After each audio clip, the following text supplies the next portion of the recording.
দিল্লীত বিশেষ সামৰ্থ্য বিকাশ কাৰ্যসূচীত নলবাৰীৰ আয়ুক্ত বৰ্ণালী ডেকা বাংলাদেশৰ উপায়ুক্তক চৰকাৰৰ আঁচনি সম্পৰ্কত আলোকপাত IAS বিষয়াগৰাকীৰ নলবাৰী তথা অসমলৈ গৌৰৱ কঢ়িয়াই আনিলে নলবাৰী জিলা আয়ুক্ত IAS বিষয়া বৰ্ণালী ডেকাই ভাৰত চৰকাৰৰ ৰাষ্ট্ৰীয় সুশাসন কেন্দ্ৰৰ তৰফৰ পৰা অনুষ্ঠিত বিশেষ সামৰ্থ্য বিকাশ কাৰ্যসূচী অনুষ্ঠানত বিশেষ অতিথি হিচাপে অংশগ্ৰহণ কৰে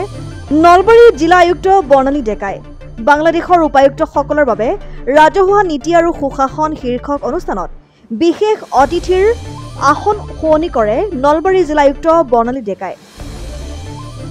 বাংলাদেশৰ প্ৰতিনিধিৰ দলটোত আছিল 16 পৰা 21 বছৰ কৰ্ম অভিজ্ঞতা থকা বাংলাদেশৰ অতি উচ্চ পৰ্যায়ৰ চৰকাৰী বিষয়া আৰু আমোলা আন্তঃৰাষ্ট্ৰীয় পৰ্যায়ৰ এই অনুষ্ঠানটোত নলবাৰী জিলা আয়ুক্ত বৰ্ণালী ডেকাই বাংলাদেশৰ প্ৰতিনিধি দলটোক চৰকাৰৰ লাখপতি বাইদেউ আত্মনিৰ্ভৰ নলবাৰী আদিকে ধৰি বিভিন্ন জনকল্যাণমুখী পদক্ষেপৰ বিষয়ে অৱগত কৰায় ভাষণ প্ৰসংগত IAS বিষয়া বৰ্ণালী ডেকাই নলবাৰী জিলাৰ লগতে সমগ্ৰ ৰাজ্যৰ মহিলা আত্মসহায়ক গোটৰ সদস্যসকলৰ উদ্ভাৱনীমূলক জীৱিকাৰ বিকল্পৰ ওপৰতো আলোকপাত কৰে বিভিন্ন উদ্ভাৱনীমূলক জীৱিকাৰ পদক্ষেপ আৰু ক্ষুদ্ৰ বিত্তীয় বিকল্পৰ ওপৰত নলবাৰী জিলা আয়ুক্ত বৰ্ণালী ডেকাই উপস্থাপন কৰা বিষয়সমূহ আন্তঃৰাষ্ট্ৰীয় প্ৰতিনিধিৰ দলটোৱে আন্তৰিকতাৰে গ্ৰহণ কৰাৰ লগতে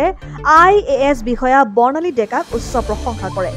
উল্লেখযোগ্য যে চলিত মাহৰ 15 জুলাইৰ পৰা 20 জুলাইলৈ ছদিনীয়াকৈ অনুষ্ঠিত হোৱা এই মৰ্যাদাপূৰ্ণ বিশেষ কাৰ্যসূচীৰ শুভাৰম্ভণি কৰে কেন্দ্ৰীয় কৰ্মচাৰী ৰাজহুৱা অভিযোগ আৰু পেন্সন বিভাগৰ ৰাজ্যিক মন্ত্ৰী ডক্টৰ জিতেন্দ্ৰ সিঙে অনুষ্ঠানটোত বিভাগীয় আমোলা ভি শ্ৰীনিবাসে প্ৰশাসনিক সংস্কাৰ সন্দৰ্ভত বক্তৃতা প্ৰদান কৰে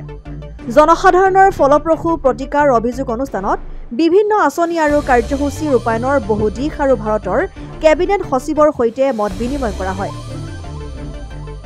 ভাৰতীয় প্ৰশাসনিক সেৱাৰ বিষয়া শ্ৰী বৰ্ণালী ডেকাই বিভিন্ন বিষয়ৰ ওপৰত কৰা তথ্যভিত্তিক উপস্থাপনৰ বাবে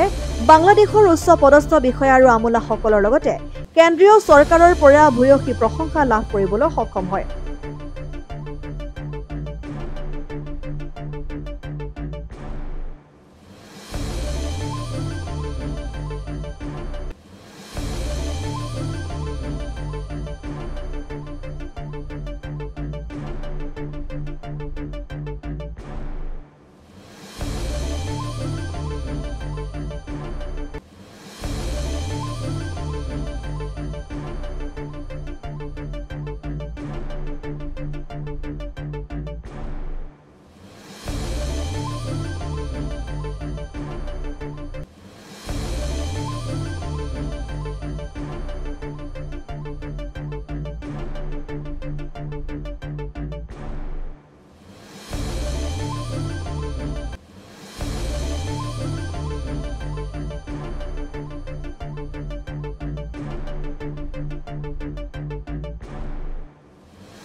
মুকালমৰ পৰা জয়ন্ত ডেকা ৰিপৰ্ট ডেমক্ৰেটিক আসাম